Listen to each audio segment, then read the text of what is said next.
আসসালামু আলাইকুম ওয়া রাহমাতুল্লাহ। ইন্নাল হামদালিল্লাহি ওয়াহদা ওয়াসসালাতু ওয়াসসালামু আলা রাসূলিল্লাহ ওয়া আলা আলিহি ওয়া সাহবিহি ওয়া মাওয়ালা। প্রশংসা মাত্র আল্লাহ সুবহানাহু ওয়া তাআলার, আলহামদুলিল্লাহ। দরুদ ও সালাম বর্ষিত হোক আমাদের প্রিয় নবী মুহাম্মদ রাসূলুল্লাহ সাল্লাল্লাহু আলাইহি সাল্লামের প্রতি।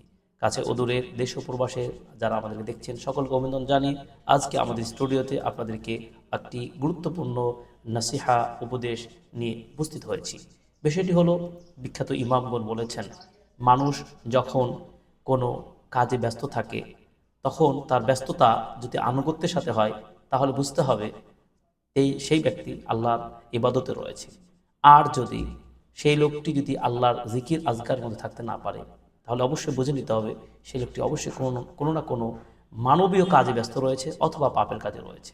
তার মানে আমাদেরকে সর্বদা আল্লাহ সুবহানাহু ওয়া তাআলার স্মরণে থাকতে হবে, তার জিকির আজকার করতে হবে এবং মানবীয় কাজে ব্যস্ততা আমরা দূর করে যত সম্ভব আল্লাহ তাআলাকে আমরা বেশি স্মরণ করব এবং আনুগত্যপূর্ণ কাজের সাথে নিজেদেরকে যুক্ত রাখার চেষ্টা করব।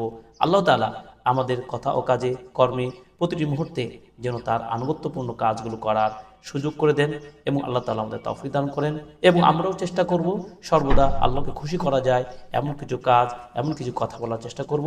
কারণ আল্লাহ সুবহানাহু ওয়া তাআলা আমাদের প্রতিটি কথা ও কাজ সব কিছু যেন তিনি কবুল করেন, আল্লাহুম্মা আমিন। এই ছোট্ট নসিহাটি আপনাদের সামনে আজকে আমরা বলার চেষ্টা করলাম। আল্লাহ তাআলা আমাদের তৌফিক দান করুন, আমিন।